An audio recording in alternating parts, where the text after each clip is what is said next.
Soy Dolores, tengo 62 años, y vivo con mi esposo Eduardo, de 64, en una pequeña casa a las afueras de Oviedo, donde al amanecer el aroma del café se mezcla con el tañido de las campanas de la iglesia y la brisa húmeda que desciende de los picos de Europa.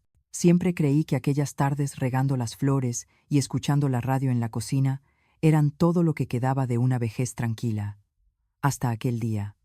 «¿Subimos a la montaña este fin de semana, mamá?», preguntó Carlos, mi hijo, por teléfono, con una voz ligera, casi despreocupada. A su lado, Marina, su esposa, añadió alegremente: «Yo prepararé un picnic con empanadas recién horneadas. Te va a encantar». Miré a Eduardo. Él asintió y sonrió con dulzura. 4 personas. Una excursión sencilla, una excusa para sacar unas fotos familiares. Jamás imaginé que ese viaje borraría todo lo que creía entender sobre la palabra familia. El domingo amaneció con un cielo cruelmente azul. El camino hacia el valle de Carés brillaba bajo el sol. Carlos conducía con cuidado, mientras sonaba un viejo bolero. Marina mostraba su nueva cámara. «Hoy tenemos que sacar una foto bonita para colgarla en tu salón, mamá». Sonreí débilmente, sujetando las cajas de comida como si fueran mi ancla a una rutina conocida. El sendero empezaba con escalones de piedra lisa. Caminaba despacio, con Eduardo a mi lado. Carlos y Marina bromeaban delante. «Cuídate, mamá. El mirador está a unos 40 minutos», dijo Marina, echando un vistazo a mi mochila, como si comprobara algo más que mi cansancio. «Estoy bien», respondí, disimulando mi respiración acelerada. Pronto dejamos atrás las barandillas y seguimos ascendiendo hacia un saliente donde el viento silbaba entre las grietas de la roca. «Allí está precioso», exclamó Carlos. Sobre nosotros se abría una cornisa estrecha suspendida en el aire. Abajo, un abismo. De más de 30 metros de profundidad del que subía el eco de un arroyo, Marina sonrió. «Desde ahí, la foto será perfecta. Subamos rápido y luego almorzamos». Sus palabras eran livianas, casi inocentes. El terreno estaba cubierto de gravilla suelta. Avancé con cuidado, las manos heladas por el viento. Marina trepó primero, ágil, como si ya conociera el camino. Carlos me seguía de cerca. «Apóyate aquí, mamá». Vi fugazmente en los ojos de Eduardo una sombra de preocupación. Quise preguntar, pero Marina ya estaba al borde, levantando la cámara.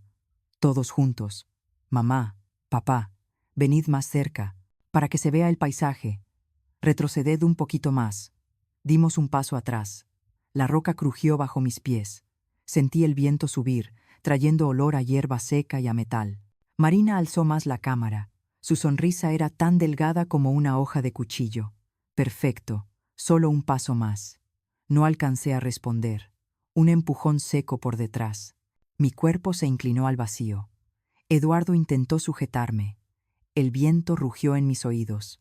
En medio de la caída, escuché la respiración entrecortada de Carlos, jadeante, como quien acaba de completar un esfuerzo. Todo se volvió borroso. El golpe no me mató, pero el cielo se fragmentó en destellos blancos. Los oídos me zumbaban. Perdí la sensación del cuerpo durante unos segundos infinitos. Entonces oí una voz muy tenue, muy cerca, saliendo desde mis propios huesos. «Dolores, no te muevas. Finge que estás muerta». Era la voz ronca pero firme de Eduardo. Él yacía junto a mí, respirando con dificultad. Mantengo los ojos entreabiertos, el cuerpo inmóvil, como una hoja rota atrapada entre las ramas. El corazón me golpeaba el pecho, pero debía obedecer. Arriba se oían pasos y susurros. «Marina, no, no se mueven». «Carlos, silencio. Espera, míralos bien». Una pausa. Sentí sus sombras moverse sobre la piedra, el sonido seco de la grava, rodando. No hubo gritos de pánico, no hubo petición de ayuda, solo un silencio calculado. «Dolores», murmuró Eduardo, con la voz pegada a mis labios. «Escucha bien. Sé lo de Carlos, hace 25 años». Todo mi cuerpo se tensó. El mundo pareció detenerse. Quise preguntar, «¿Qué sabes?», pero mis labios no podían moverse. «Arriba», Marina dijo. Llama al rescate desde la parte alta. Hay mejor señal. Carlos contestó. Vamos. Si resbalamos sería un problema. Sus pasos se alejaron. El viento volvió a llenar el barranco con un suspiro profundo. Eduardo acercó su rostro al mío, su voz apenas un aliento. Yo lo vi. He callado demasiado tiempo. Pensé que protegía a la familia. Hizo una pausa dolorosa. Hoy están repitiendo lo mismo. Un escalofrío me recorrió entera. Los recuerdos se abrieron como un cajón que alguien arrancara de golpe. Una noche de lluvia, una llamada entrecortada, un nombre que nadie volvió a pronunciar. Intenté gritar, huir, pero Eduardo apretó mi mano. Si te mueves, volverán. Todo está preparado. La cámara, la historia. Tenemos que esperar. Vivir primero, contarlo después. Respiré despacio, saboreando el polvo y la humedad. El cielo seguía absurdamente azul. A lo lejos, un cuervo solitario graznó. Conté mis respiraciones una a una, como quien reza un rosario. La mano de Eduardo ardía. No te muevas, susurró de nuevo. Finge que estás muerta. Volveremos, y la verdad hablará. Escuché el viento silbar entre las rocas, el pulso martilleando mis oídos. Y en mi mente, su voz retumbó como un eco del pasado. Sé lo de Carlos Dolores, hace 25 años. 25 años. Esa cifra se clavó en mi memoria como una espina oxidada, y desde la oscuridad húmeda de aquel barranco, el pasado comenzó a regresar como un torrente desbordado. Entonces, yo tenía 37 años. Enseñaba lengua y literatura, en una escuela cerca de Gijón. Eduardo tenía su taller de carpintería detrás de la casa, donde el olor a pino y resina se mezclaba con la luz del mediodía, un aroma que aún amo. Teníamos 2 hijos, Javier, el mayor, y Carlos, 5 años menor, reservado, siempre observando desde la puerta mientras su hermano jugaba al balón. Javier era el alma de la casa, amable, curioso, ayudaba a su padre con la madera. Carlos, en cambio, callado e imprevisible. Pensé que era solo un niño introvertido. Ahora sé que, incluso entonces, en sus ojos ya se escondía una sombra que yo me negué a ver. Cada noche era igual, toda la familia reunida alrededor de la mesa de madera que Eduardo había construido con sus propias manos. Javier contaba historias de la universidad, mientras Carlos solo marcaba el ritmo con la cuchara en el borde de la mesa. Yo siempre intentaba incluirlo en la conversación. Carlos, ¿cómo te fue hoy en clase? Normal, mamá. No me miraba. Su voz era seca, como arena. Pensé que era la adolescencia. Javier, al notar el silencio, hacía bromas hasta que todos reíamos. Eduardo solía decir, Javier trae la luz, y Carlos es el silencio de esta casa. Entonces yo solo sonreía, sin saber que aquel silencio un día lo devoraría todo. Ese verano creímos ser felices. El taller de carpintería de Eduardo recibió un gran pedido. Javier acababa de conseguir una beca para estudiar ingeniería en Madrid. Lo celebramos con una pequeña cena. Carlos permaneció callado en una esquina, levantando apenas su vaso de zumo. Cuando Javier lo abrazó y dijo, «Tú seguirás mis pasos, ¿verdad?», Carlos sonrió apenas. Tal vez. Una mirada fugaz entre los dos, fría y afilada como un cuchillo. Yo la vi, pero me mentí a mí misma. Creí que el amor fraternal curaría cualquier herida. Me equivoqué. Aquella noche Javier regresó tarde. Afuera llovía. Recuerdo el crujido de la puerta, los pasos, mojados, y su voz baja hablando con alguien. Desde el balcón vi una linterna encendida en el taller. 2 siluetas, una alta, otra baja. A la mañana siguiente, Javier no vino a desayunar. No respondía al teléfono. La policía fue avisada cuando hallaron su coche abandonado cerca del acantilado de Covadonga, un sitio popular entre los excursionistas. Al pie del monte, encontraron un cuerpo, la cabeza golpeada contra una roca, una mano aferrada a la correa rota de una cámara fotográfica. La policía concluyó: un accidente. Probablemente resbaló mientras tomaba fotos. Grité, pero nadie escuchó mis dudas. Eduardo me sostuvo la mano, temblando. Carlos, en un rincón, sin una lágrima, sin emoción, murmuró: mi hermano siempre fue torpe. mamá. Creí que estaba en shock. Ahora sé que era la indiferencia del que acaba de borrar al único testigo de su secreto. El funeral de Javier fue el día más oscuro de mi vida. Recuerdo las campanas, el olor a cera y a madera de pino ardiendo. Marina, entonces solo una vecina, trajo flores blancas. Su mirada se clavó en Carlos. En su pequeña sonrisa había algo que no era compasión. Carlos se mantuvo erguido junto al ataúd, impecable con su traje negro, las manos en los bolsillos. Todos elogiaban su fortaleza, decían que sabía contenerse para apoyar a su madre. Solo yo, su madre, vi en sus ojos un brillo gélido, el de quien acaba de ganar una carrera que nadie sabía que existía. Después del funeral, Carlos se volvió extrañamente aplicado. Ayudaba a su padre en el taller, limpiaba, me servía té por las mañanas. Eduardo decía: nuestro hijo intenta llenar el vacío de su hermano, Dolores. Déjalo empezar de nuevo. Asentí, confiando en mi marido, creyendo en los milagros del tiempo. Pero en las noches, al pasar junto al taller, oía el sonido constante de la sierra y un murmullo en la oscuridad. Una vez abrí la puerta y lo encontré mirando fijamente la mesa que Javier había dejado sin terminar. Sin girarse, murmuró: él nunca acababa nada, ¿verdad? Me quedé helada. Jamás unas palabras sobre un muerto habían sonado tan frías. Años después, cuando Marina se convirtió en su esposa, pensé que por fin había paz. Tuvieron 2 hijos, un niño y una niña. Venían a celebrar las fiestas con nosotros, traían regalos, reían. Marina me llamaba Mamá Dolores, con una dulzura pegajosa. Pero a veces, cuando creía que nadie la observaba, veía su mirada recorrer la casa no con curiosidad, sino calculando. Una noche, Eduardo dijo: ¿no te parece raro? Últimamente Carlos me pregunta por las cuentas de ahorro, la casa, las escrituras del terreno. Dice que es para el futuro. Sonreí con rigidez, pero el corazón me dolió. Los recuerdos regresaron. El acantilado, Javier, la mirada helada. Susurré: ¿alguna vez has vuelto a pensar en aquella noche? Eduardo guardó silencio largo rato, y luego dijo: solo deseo no haber salido de casa tan tarde esa noche. Lo miré. Una vaga inquietud se apoderó de mí. Entonces no lo comprendí del todo, pero ahora tendida en este barranco helado, escuchando su voz rota junto a mí, lo sé. Eduardo lo vio. Él sabe lo que ocurrió con Javier hace 25 años. Y quizá, por su silencio, hoy estamos en el mismo lugar donde comenzó toda la tragedia. Arriba, el viento silba entre las rocas, tan frío como la risa del pasado que regresa. Cierro los ojos, escucho la respiración entrecortada de Eduardo, y dentro de mí se enciende una llama tenue, la del miedo y la de una verdad jamás dicha. El aire cortante del desfiladero me quema la piel.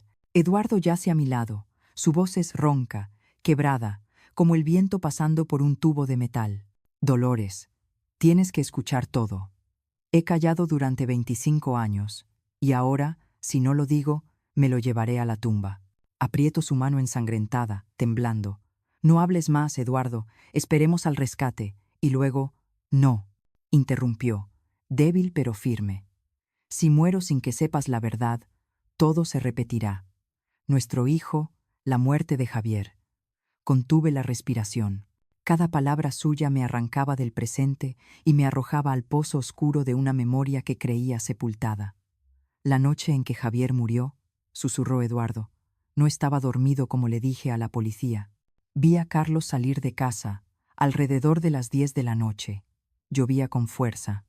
El chico se dirigía hacia el acantilado. Lo seguí, no sé si por intuición o por culpa. Al acercarme los vi allí, Javier y Carlos, bajo la luz débil de una linterna.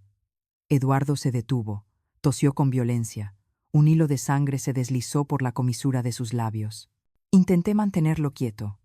Los escuché discutir, continuó. Javier gritó: te has quedado con el aquito, dinero de papá y mamá. Vi el comprobante del banco. Y Carlos le gritó: tú siempre te crees el bueno. Toda mi vida he sido tu sombra. El viento aulló, como si la propia montaña recordara aquella conversación. Eduardo siguió, los ojos muy abiertos. Grité: Basta. Pero antes de llegar, Javier empujó a Carlos, y Carlos... Lo juro, Dolores, vi al chico levantar la mano, un golpe fuerte, y Javier resbaló. El sonido de su caída se quedó grabado para siempre entre las rocas. Nunca lo olvidé. Sentí que el suelo bajo mi espalda volvía a hundirse. ¿Lo viste y callaste?, pregunté apenas. Eduardo cerró los ojos. Su voz se quebró. Corrí hacia él. Carlos estaba allí, empapado, temblando. Me dijo: «Fue un accidente, papá. Solo intenté sujetarlo. Él se resbaló solo». Le miré a los ojos, había pánico, miedo, pero ni una lágrima. Sabía la verdad, Dolores. Pero cuando vi al único hijo que me quedaba, no pude perderlo también. Le dije a la policía que Javier había salido solo, y así terminó todo. Una lágrima cayó sobre mi cuello, no supe si era suya o mía. Algo dentro de mí se rompió, ardiendo como sal sobre una herida vieja. «Y sobre el dinero», continuó Eduardo. «Lo descubrí después. En la cuenta familiar había retiros pequeños, unos cientos, luego unos miles de euros. Carlos decía que era para invertir, pero yo sabía que mentía. Cuando Javier murió, los retiros cesaron. Hasta hace unos años, cuando volvieron a aparecer. Recordé las veces que Carlos me pidió prestado, un poco para reparar el taller, las preguntas de Marina sobre los ahorros, incluso sobre los papeles de la casa. Entonces lo tomé por interés familiar. Ahora entiendo que preparaban algo mayor, apoderarse de todo lo nuestro». Eduardo apretó mi mano, sus ojos se nublaron en la penumbra. Contraté a un viejo amigo del banco para revisar. Carlos debe más de 250.000 euros. Las pequeñas empresas donde invirtió quebraron todas. Marina lo sabe, algunas de las deudas están a su nombre. Ambos se ahogan en números rojos. Me quedé helada. ¿Y piensan usar nuestro dinero para pagar eso? No solo eso. Sonrió débilmente, la sangre manchándole los labios. Los escuché hablar hace 2 meses. Marina dijo: «Si tus padres nos transfieren las propiedades, aún podremos pagar. Si no, hay otras maneras». Me quedé en silencio. Eduardo me miró fijo, la voz ya solo un hilo de aire. Yo mismo los escuché. Dijeron: «Un accidente en la montaña». El corazón se me detuvo. Entendí. El día de hoy era el último acto de una obra que habían planeado hace mucho.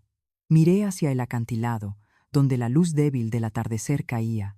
Las imágenes destellaron en mi mente. Carlos de niño abrazando a un gato perdido.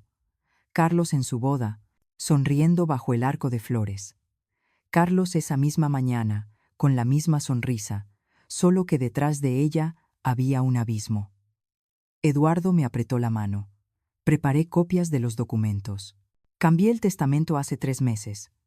La mayor parte de los bienes pasa a una fundación benéfica y a los nietos sin pasar por ellos. No te lo dije. Temía que no lo resistieras. Temblé. ¿Y ellos lo saben? Tal vez. Marina trabaja en un bufete de abogados. Pudo haber visto los archivos. Saben que, mientras sigamos vivos, somos la prueba. Si morimos, podrán reabrir el testamento antiguo y quedarse con todo. El viento rugió, ahogando sus palabras. Escuché piedras rodando desde lo alto. Tal vez estaban regresando. Eduardo intentó incorporarse, pero cayó. Lo sujeté. «No hables más, te oirán». Él me aferró con fuerza. «Dolores, escúchame. En el bolsillo de mi abrigo está el teléfono. Grabé desde esta mañana. Si no salimos de aquí, dile a quien nos encuentre que lo entregue a Beatriz, tu hermana. Ella conoce a alguien de confianza en la Guardia Civil. No confíes en nadie más. Promételo». Asentí con lágrimas corriendo. «Te lo prometo», balbuceó. «Si sobrevivimos, lo contaré todo. No temo la cárcel. Solo temo que el silencio, una vez más, nos mate antes que ellos». A lo lejos, resonaron piedras cayendo y pasos sobre la grava. Escuché con claridad la voz de Marina, aguda y cortante como un cuchillo. «Carlos, ¿estás seguro de que están muertos? Si la policía encuentra huellas, todo se arruina». «Cállate», respondió mi hijo. «Ya revisé. Nadie sobrevive a una caída así. Ahora tenemos que montar la historia. ¿Recuerdas el guión? Sí. Resbalaron mientras tomaban fotos. Intentamos ayudarlos, pero fue demasiado tarde. Exacto. Y yo lloraré. Ellos me creerán. La risa seca de Marina se extendió con el presbala. Viento, como el sonido del metal raspando la piedra. Eduardo y yo contuvimos la respiración. Sentí su mano apretar la mía por última vez. Dolores, susurró, no llores. Esto no es el final. Es el momento en que la verdad empieza a revivir. Asentí, con las lágrimas mezclándose con la tierra, y en mi corazón nació un juramento. Viviré, hablaré, y el monstruo al que una vez llamé hijo, pagará por todo. Yacía entre las piedras y la hierba salvaje, aún oyendo arriba la risa tenue de Marina. Aquel sonido, ligero como el viento, era tan feroz como una hoja deslizándose por la garganta. Eduardo tiró suavemente de mi mano y murmuró: no tenemos mucho tiempo. Si regresan, tendrás que fingir estar muerta una vez más. Pero antes de que eso ocurra, necesitas saber cómo prepararon todo esto. Me mordí el labio, intentando respirar con calma. Eduardo comenzó a hablar despacio. Cada palabra añadía un fragmento más al retrato monstruoso de un plan que jamás habría imaginado. Todo comenzó hace más de un mes. Nos preparábamos para celebrar nuestro 40º aniversario de boda. Marina me llamó. Su voz era tan dulce que tuve que apartar el auricular, sorprendida. Mamá Dolores, dijo, ya lo decidimos. Ustedes nunca salen, siempre en casa. Este año organizaremos un pequeño viaje a las montañas de Asturias. No está lejos, solo 2 días. Un homenaje al amor eterno de ustedes. Sonreí y le di las gracias, pero algo en mi interior se inquietó. Era extraño, Marina. Odiaba las montañas, odiaba escalar. Solía decir, si renazco, quiero ser un pez para no tener que subir cuestas. ¿Por qué ahora quería ir al monte? Esa noche, al contárselo, Eduardo solo sonrió con tristeza. Tal vez quieran reconciliarse, Dolores. Nuestro hijo ha cometido errores, pero sigue siendo sangre nuestra. Lo miré. Sus ojos reflejaban un cansancio hondo. No dije nada más, aunque dentro de mí resonó una alarma lejana. 3 días después, Carlos llegó con un ramo de lavandas, mis flores favoritas. Mamá, perdóname por no visitarte tanto. Marina y yo queremos compensarlo. Esta vez, este viaje, no puedes negarte. Su sonrisa era amable, pero sus ojos no. Detrás de aquella mirada, percibí un destello helado que solo una madre puede reconocer. Esa noche, Eduardo se quedó en el taller, bajo la luz amarillenta. Sacó su viejo teléfono, insertó una nueva tarjeta de memoria y lo guardó en el bolsillo de su abrigo. Le pregunté, ¿qué vas a hacer? Respondió con firmeza. Si realmente están planeando algo, quiero que todo quede grabado. No basta con sospechas. Necesitamos pruebas. Me quedé callada. Entendí que había perdido la esperanza de que Carlos cambiara. La mañana de la partida, el cielo estaba absurdamente azul. Marina reía, con su vestido blanco ondeando y la cesta del picnic en la mano. Carlos parecía tranquilo, como si fuera el viaje de sus sueños. ¿Listos, papá y mamá? Tendremos unas fotos preciosas, dijo.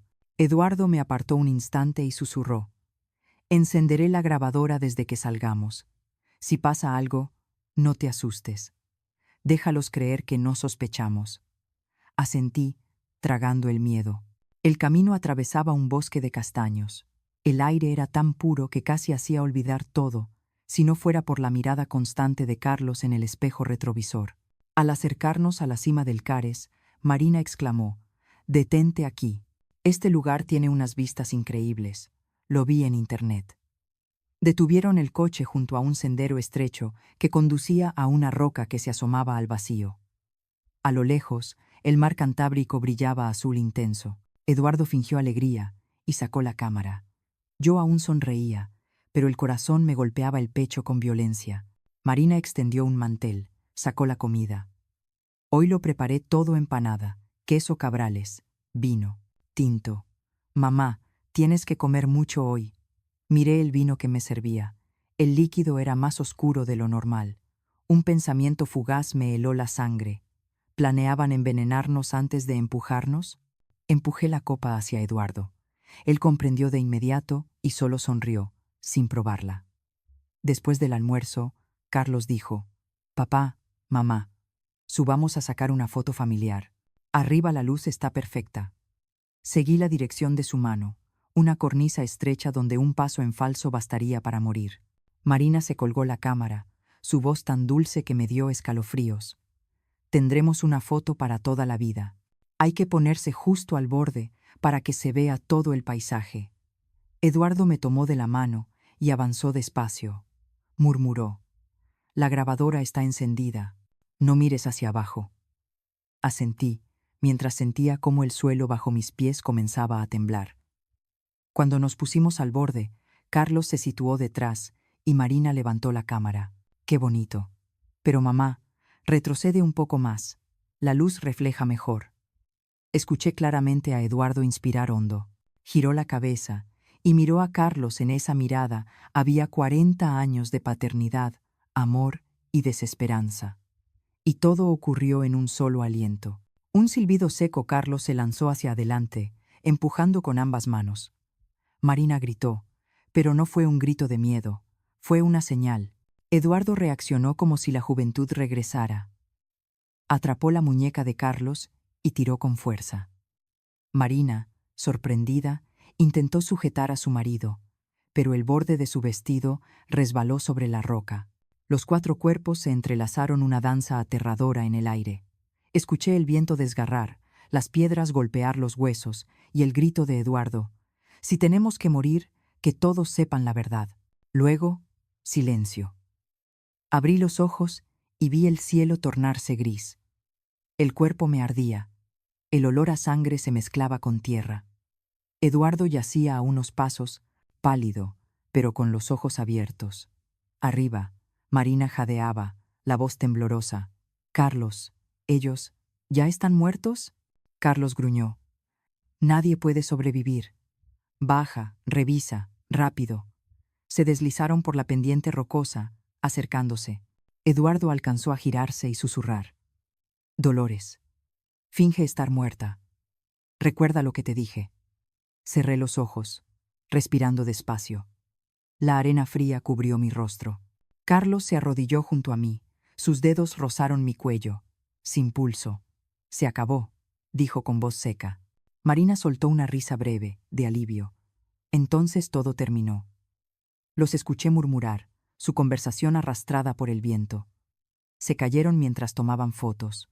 Intentamos ayudarlos, pero fue inútil. Cuando tengamos señal, llamaremos al rescate. El relato debe coincidir. Sí. Y recuerda llorar en el momento justo. Después, los pasos se alejaron. Abrí los ojos. La sangre se extendía sobre la piedra. Eduardo aún respiraba, débil pero vivo. «Lo logró», susurré, tomando su mano. «El teléfono aún lo está grabando todo». El sol comenzaba a apagarse. A lo lejos, un helicóptero rompía el aire, el sonido de la esperanza o del enemigo regresando. Miré el cielo gris plateado y dije en voz baja, como un juramento: «Carlos, Marina, si esto es vuestro juego, este lugar, el que escogisteis para matar a vuestros padres, será también la tumba de vuestro secreto». No sé cuánto tiempo estuve inconsciente. Cuando abrí los ojos, el cielo se había oscurecido. Nubes grises y pesadas flotaban sobre mí. El olor a tierra, sangre y resina se mezclaba en el aire húmedo. Cada respiración era una cuchillada en el pecho. La muñeca me dolía con un ardor insoportable, probablemente rota. Giré la cabeza y vi a Eduardo a pocos pasos, la sangre corriendo por su sien. «Eduardo», susurré, mi voz apenas un hilo de viento. Él se movió, ligeramente, los labios temblando. «Sigo aquí, Dolores, sigo vivo». Me arrastré hacia él, cada palmo de tierra era una tortura. Al tocar su mano, aún estaba cálida, el único calor en medio del frío de la traición. Arriba, el viento trajo voces conocidas, las de Carlos y Marina, claras entre el silencio de la montaña. «¿Estás seguro?». La voz de Marina temblaba, pero no por miedo, sino por contención.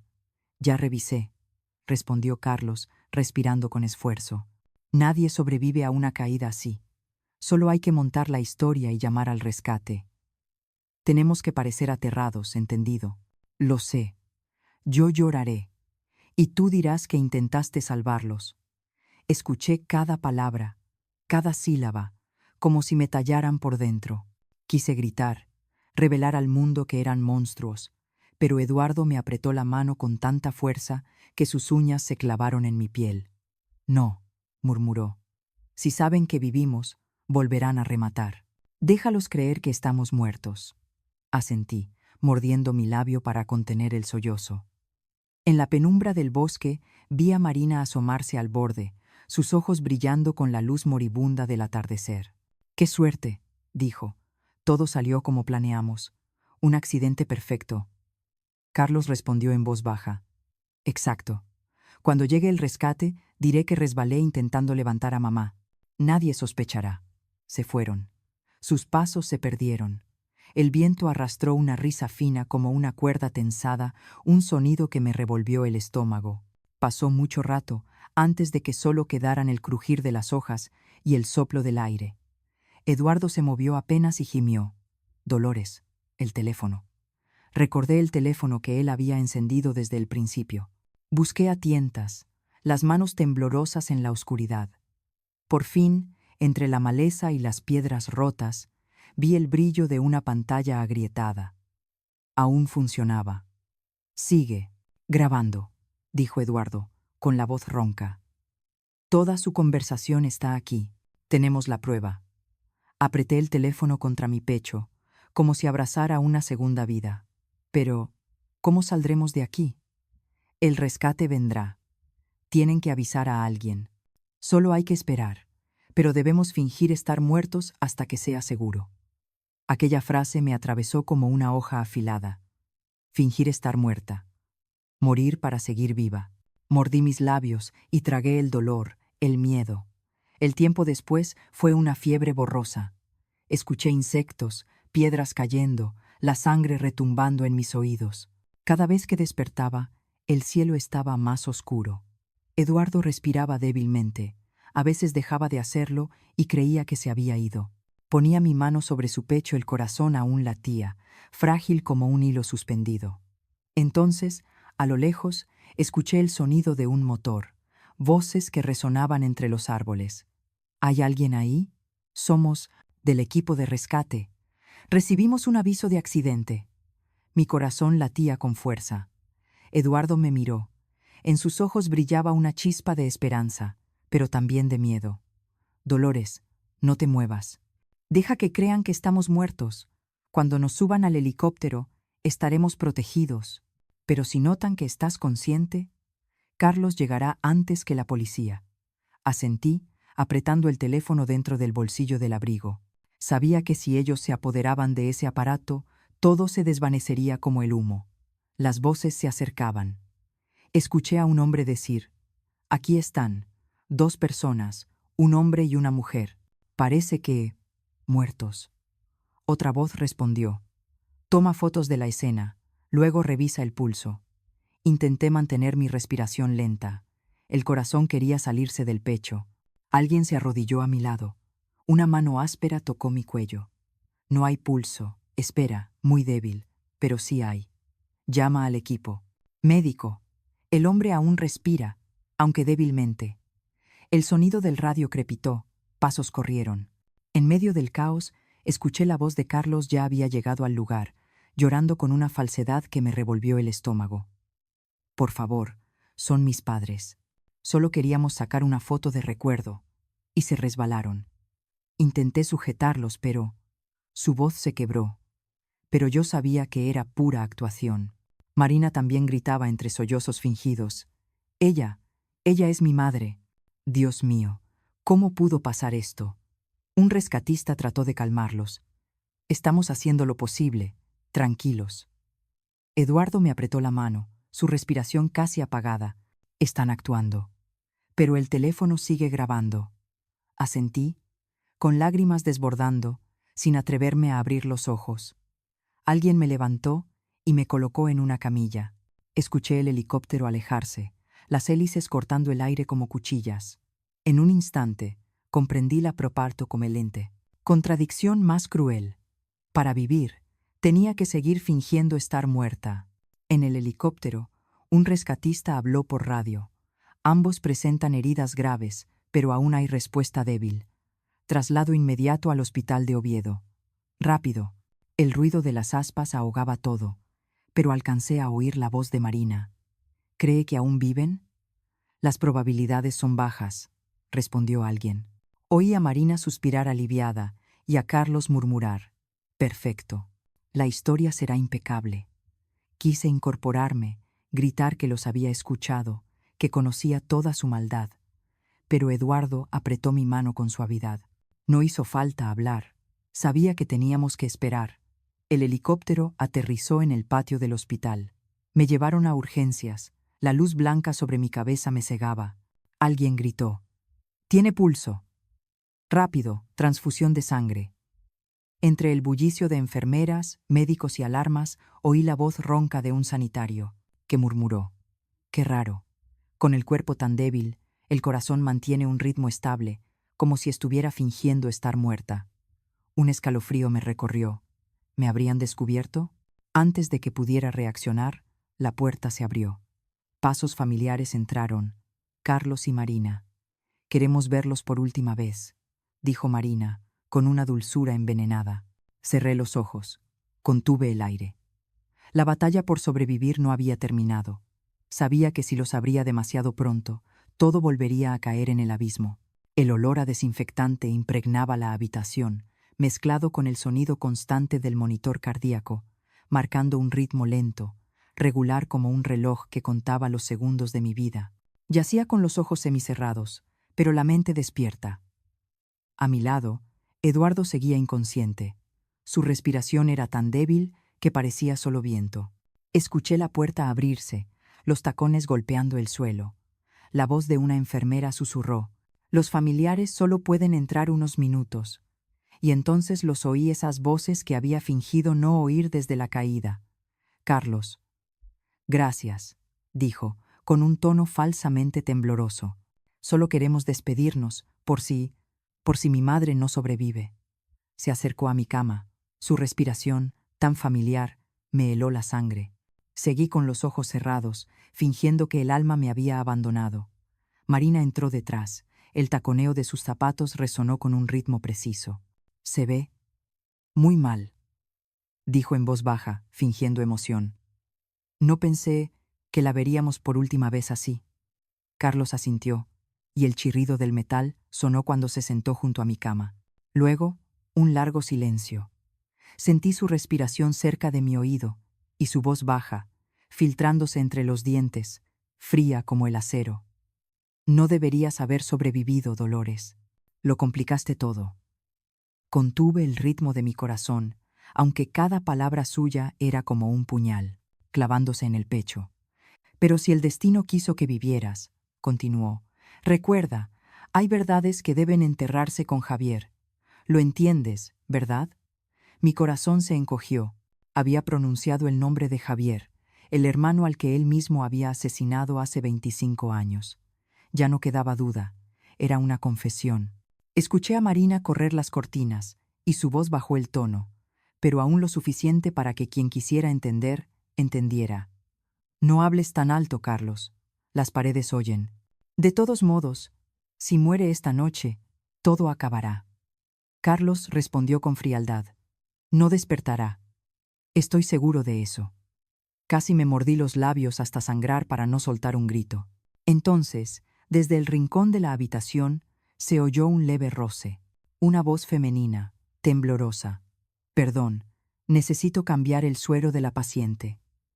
Reconocí enseguida a la enfermera de guardia nocturna, una joven de cabello castaño recogido, con una placa que decía Lucía Fernández. Se quedó inmóvil unos segundos, como si no creyera lo que había escuchado. Marina sonrió y le cedió el paso. «Haga su trabajo», dijo. «Solo estamos despidiéndonos de mi suegra». Lucía asintió, pero sus ojos se desviaron rápidamente hacia mí. Atrapé esa mirada llena de confusión y sospecha. Carlos murmuró a Marina. Vámonos. No quiero que la policía nos retenga aquí. La historia está completa, solo falta la confirmación. Marina lo tomó de la mano, con dulzura. Lo sé. Somos los dos hijos que perdieron a sus padres en un trágico accidente. La gente nos compadecerá. Y se fueron. Apenas la puerta se cerró, abrí los ojos. La luz blanca del fluorescente me cegó. Lucía seguía junto a la cama, las manos temblándole por el impacto. ¿Usted está despierta?, murmuró. Moví un dedo, pidiéndole silencio. No se asuste, susurré, con voz débil como un soplo. Ha escuchado todo, ¿verdad? Ella asintió, los labios temblorosos. Ellos dijeron que querían que muriera, y mencionaron a alguien llamado Javier. Sí, era mi hijo mayor. Y ellos lo mataron. También intentaron asesinarme a mí y a mi esposo. Pero necesito que guarde el secreto. Lucía tragó saliva. Debo avisar a la policía. No, la interrumpí. Si saben que sigo viva, volverán a intentarlo. Necesito que me crea y que entregue un mensaje a Beatriz, mi hermana. Ella es la única en quien confío. La enfermera miró alrededor, bajando la voz. Avisaré al jefe médico y tengo un amigo en la Guardia Civil. Pero necesito pruebas. Mi palabra no bastará. Sonreí débilmente, saqué la mano de debajo de la manta y señalé el abrigo doblado sobre la silla. Dentro está el teléfono de mi esposo, Eduardo. Contiene la grabación completa desde antes del accidente. Lucía abrió la bolsa y sacó el teléfono con la carcasa rota. La pantalla aún emitía una tenue luz. Lo encendió, y del altavoz salió una voz ronca, la de Carlos. Tenemos que asegurarnos de que estén muertos. Que nadie sospeche. La historia del accidente debe ser perfecta.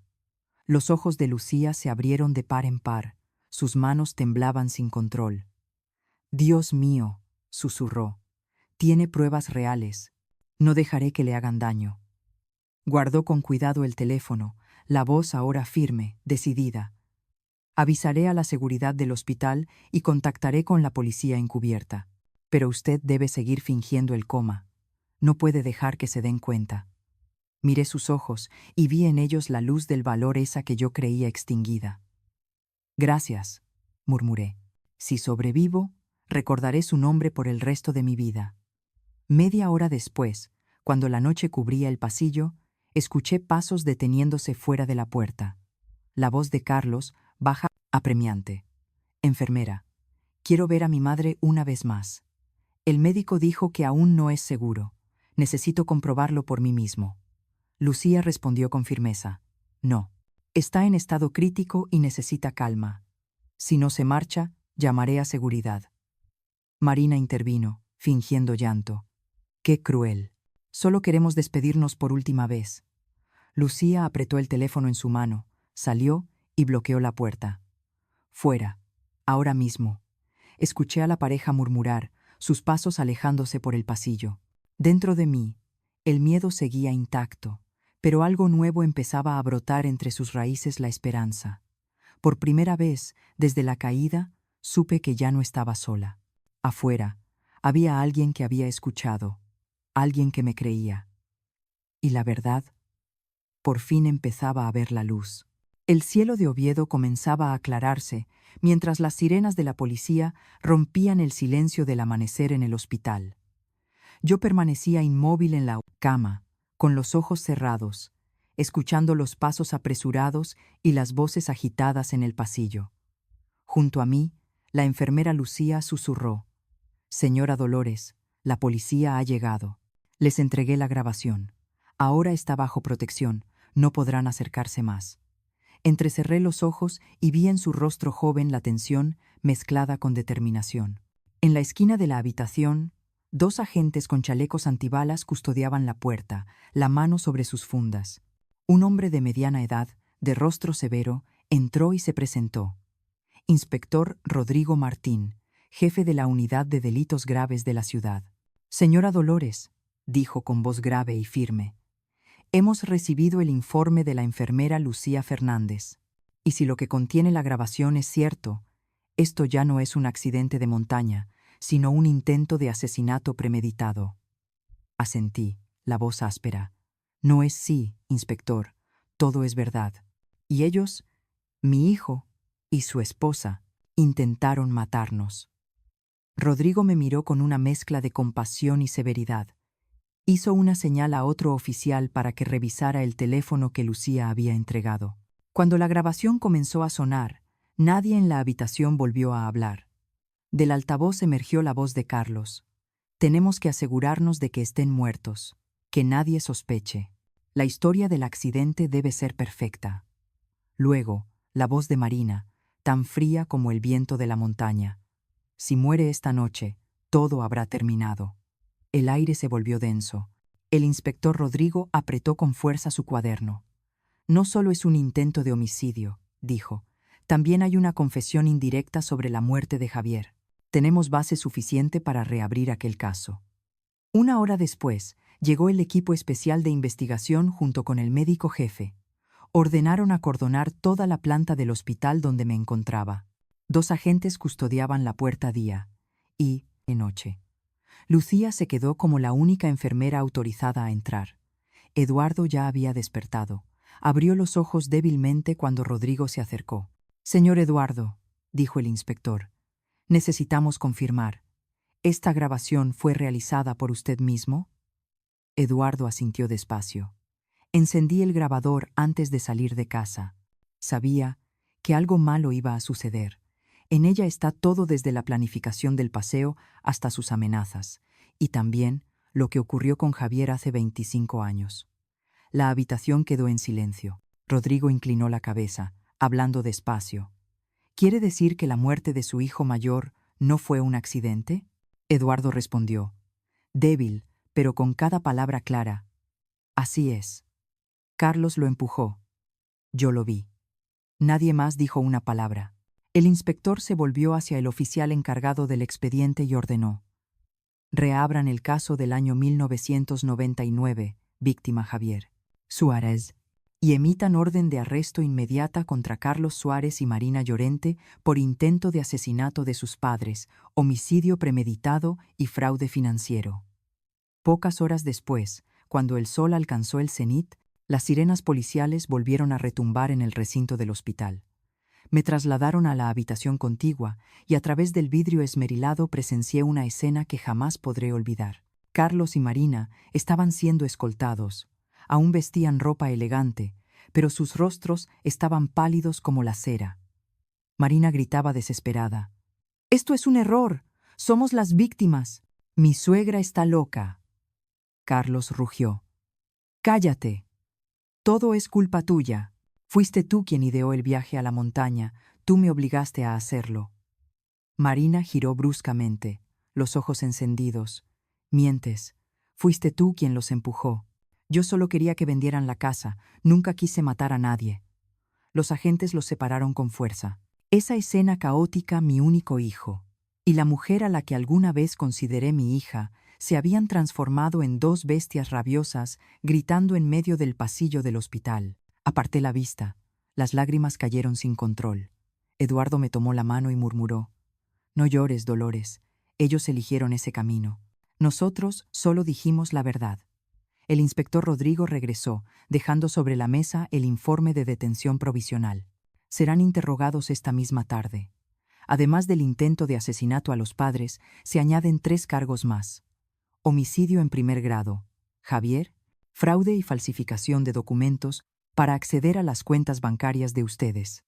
Lo miré, tratando de mantener la calma, si es posible. Por favor, no permitan que sus 2 hijos pequeños estén cerca de ellos. Son inocentes. Rodrigo asintió. Los servicios sociales ya se han hecho cargo de los menores. Cuando se recupere, podrá solicitar la FERO, custodia. Esa tarde, me trasladaron a una habitación segura, con una agente de policía apostada junto a la cama. Lucía entró, tomó mi mano y dijo con voz entrecortada: «Lo logró. Ya no pueden hacerle daño». La miré, y en mi interior se mezclaron la gratitud y la amargura.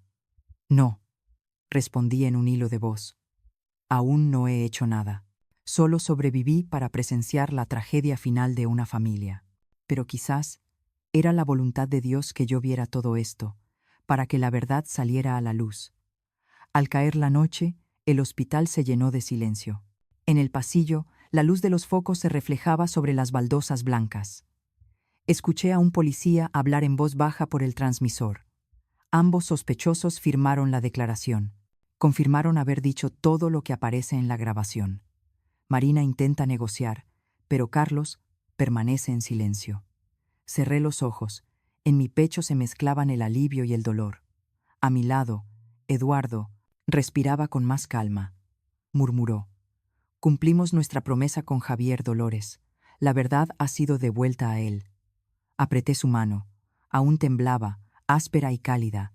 Afuera, el viento soplaba entre las ventanas, ya no sonaba como el rugido del abismo, sino como el aliento de una nueva mañana, esa en la que la justicia por fin cruzaba el umbral de nuestra habitación. Y desde ese momento, el nombre Dolores, la madre arrojada al precipicio, ya no estaría ligado al miedo, sino a la verdad que nadie pudo enterrar. 6 meses después, cuando la primavera volvió a Oviedo, el tribunal de la ciudad estaba repleto. Cientos de periodistas de toda España se agolpaban frente a las puertas del Tribunal Superior de Asturias. Un gran cartel colgaba afuera: juicio contra Carlos Suárez y Marina Llorente, acusados de intento de parricidio, homicidio y apropiación indebida. La prensa lo bautizó como el juicio del silencio, porque durante años el crimen permaneció sepultado en el silencio de una familia que parecía ejemplar. Aquella mañana llegué al tribunal en un coche policial, mi salud ya algo recuperada. Eduardo iba a mi lado, aún demacrado tras meses de tratamiento, pero con la mirada firme y luminosa. Al cruzar la multitud, escuché a alguien susurrar: es ella, Dolores, la mujer que fue empujada por su propio hijo y sobrevivió al abismo. Bajé la cabeza, manteniendo la calma. No estaba allí para vengarme. Había venido a poner fin a una mentira que duró 25 años. La sala de audiencias era enorme, con una cúpula alta y paredes de madera oscura. La luz de las ventanas caía sobre la mesa del jurado, dibujando una franja brillante como una espada.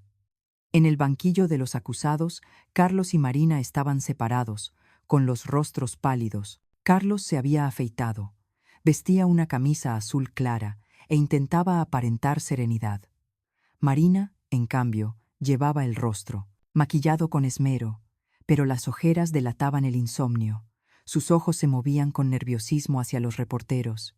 El fiscal tomó la palabra. Su voz resonó por toda la sala. Señorías, esto no fue un accidente, sino un intento de asesinato planificado meticulosamente. El acusado Carlos Suárez intentó matar a sus propios padres para apropiarse de sus bienes, y este acto guarda relación directa con la muerte de su hermano Javier Suárez, ocurrida hace 25 años. En la gran pantalla del fondo se proyectó la grabación, una prueba irrefutable. La voz de Carlos sonó, helada como el hielo. Hay que asegurarse de que mueran. La historia del accidente debe ser perfecta. La sala se agitó. Escuché un jadeo entre el público. Marina bajó la cabeza, los labios temblorosos. El fiscal prosiguió: el acusado no solo intentó matar a sus padres para saldar deudas, sino que ya había asesinado a su propio hermano para ocultar el desfalco financiero de la familia. Un crimen repetido, disfrazado de lágrimas y falsas apariencias. Cuando el abogado defensor se levantó, solo dijo: Carlos sufre una alteración psicológica desde su niñez. La muerte de su hermano lo dejó inestable, fuera de control. Y Marina, ella solo obedecía, sin conocer todo el plan. Los observé. Carlos levantó la cabeza. Sus ojos grises eran un vacío sin alma. Marina apartó la mirada. Las lágrimas le corrían por las mejillas, no por arrepentimiento, sino por miedo. El inspector Rodrigo fue llamado como testigo. Relató todo el proceso de la investigación, desde la reapertura del caso de Javier hasta el hallazgo de las pruebas de falsificación de firmas, los contratos de transferencia de propiedades y la deuda de más de 250.000 euros que Carlos y Marina habían intentado ocultar. No fue solo un crimen de sangre, dijo Rodrigo. Convirtieron la confianza de sus padres en un taqueado seral. medio de lucro, y el precio de su codicia es la justicia que hoy los alcanza. Llegó mi turno de declarar. Me puse en pie, con el rosario gastado entre los dedos.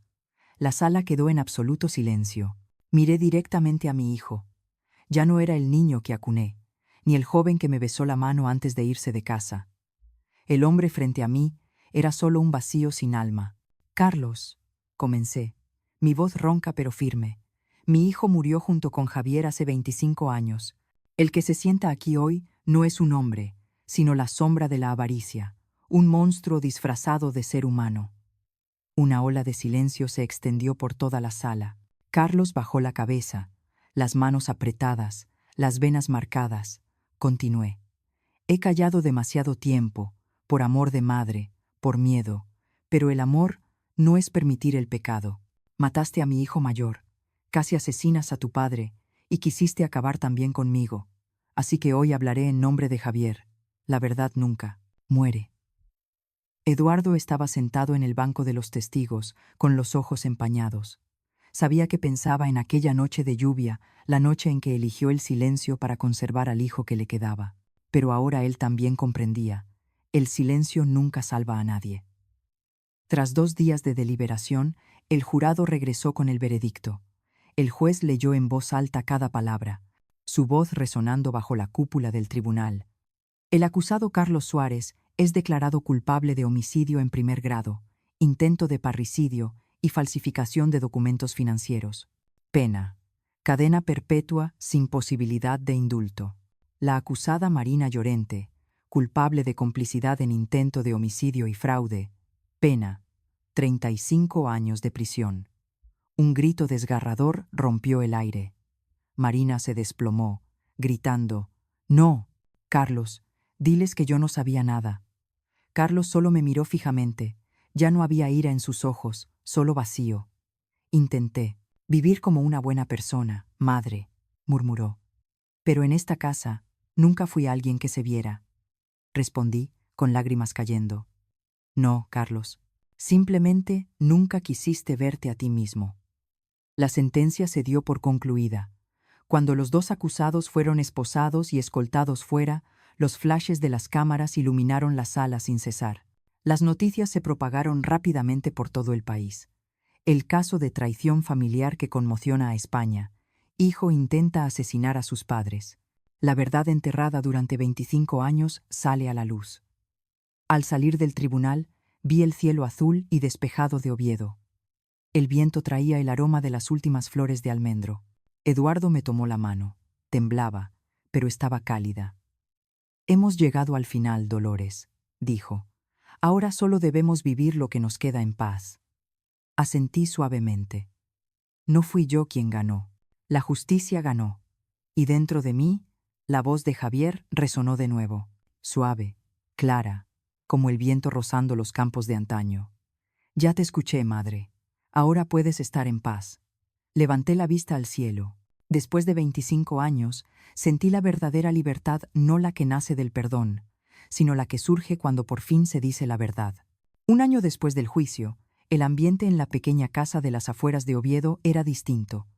La luz de la mañana entraba por la ventana, reflejándose sobre una taza de té de menta aún humeante. En la mesa, 2 niños, Elena y Mateo, mis nietos, coloreaban mariposas en sus cuadernos de dibujo.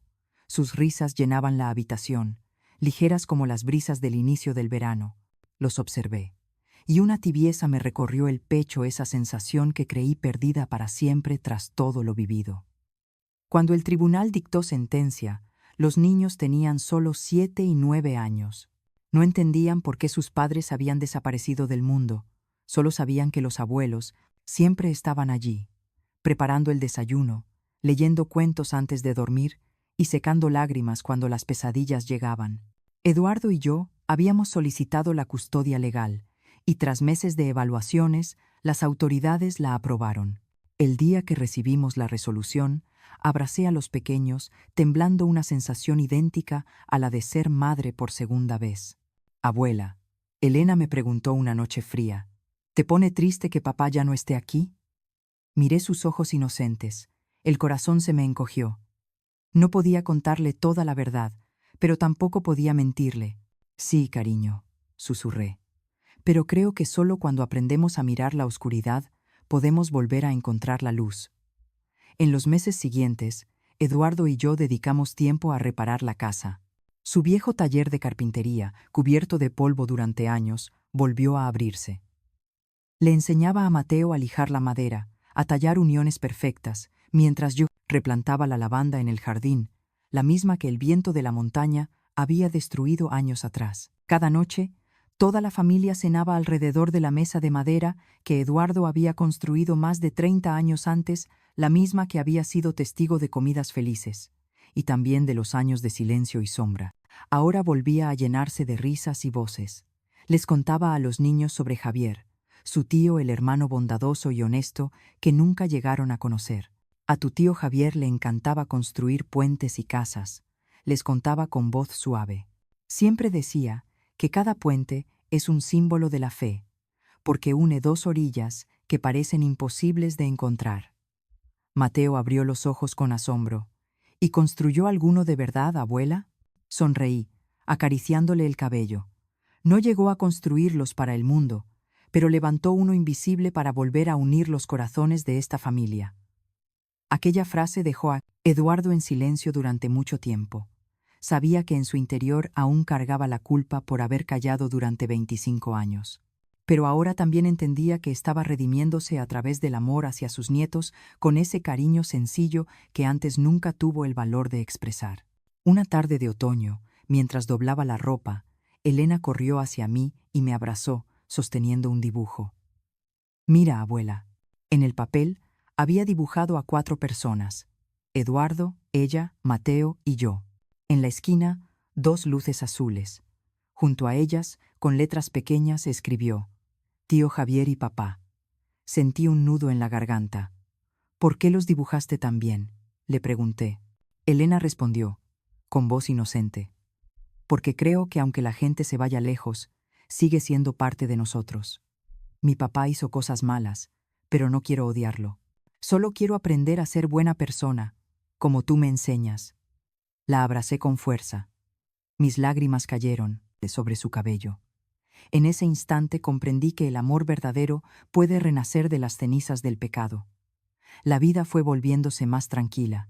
Comencé a escribir mi historia, no para revivir el dolor, sino para recordarme y recordarle a otros que la verdad siempre tiene valor, sin importar el precio. Escribía cada mañana junto a la ventana que daba al valle, donde el sol doraba los tejados lejanos.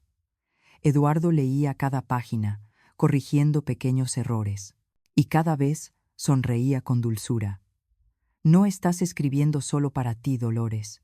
Lo haces por todos los que callaron por miedo. Y tenía razón. En cada palabra sentía que devolvía la voz a mí misma, a Javier y a todas las madres que alguna vez creyeron que el silencio podía proteger a sus hijos de la verdad. Un año después, en las noticias de la noche emitieron un breve reportaje sobre nuestro caso. El presentador dijo: desde el crimen y la traición, Dolores Suárez y su esposo eligieron el camino del perdón y han criado a sus 2 nietos. Su historia se considera un símbolo de fortaleza y fe en la justicia. Miré la pantalla y vi mi rostro bajo la luz tenue, ya no el de una mujer temblorosa por el miedo, sino el de una anciana serena, con ojos brillantes y cálidos. Apagué el televisor y me giré hacia Eduardo. ¿Ves?, dije suavemente. La gente nos llama símbolos, pero en realidad solo somos 2 sobrevivientes que aprendieron a amar de nuevo. Él sonrió, apretándome la mano. A veces, sobrevivir también es una forma de valentía. Esa noche salí al jardín y miré el cielo estrellado de Oviedo. El aire traía el olor a madera del taller de Eduardo y el perfume de la lavanda que acababa de replantar. Cerré los ojos y recé. Dios mío, gracias. Porque después de la oscuridad, sigues dejando la luz. Y porque incluso en el pecado, siembras la semilla del amor. Al abrirlos, Mateo y Elena estaban en la puerta, susurrando. Abuela, ¿estás rezando? Sonreí. Sí, rezo por nosotros, por los que seguimos aquí, para que sepamos vivir con verdad y con amor. Los niños corrieron a abrazarme, y en ese momento, Escuché el viento entre los árboles, suave como la voz de Javier, que parecía llegar desde el pasado. Mamá, por fin la luz ha vuelto. Y yo salí de la oscuridad. Mi historia Dolores es una obra de ficción basada en hechos reales, con nombres y lugares modificados para respetar a quienes alguna vez atravesaron el dolor. No la cuento para juzgar, sino para recordar que en cada familia existen secretos, silencios que pueden matar el amor más rápido que la traición.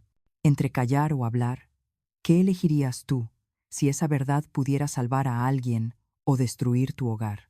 Creo firmemente que Dios nunca deja que la luz desaparezca. Solo espera a que tengamos el valor de abrir el corazón y recibirla. Gracias por escuchar mi historia. Quédate en el canal y elige uno de los 2 videos que aparecen en pantalla cada historia. Es un recordatorio de que la fe siempre vence al miedo y que el amor verdadero puede renacer incluso de las ruinas más profundas.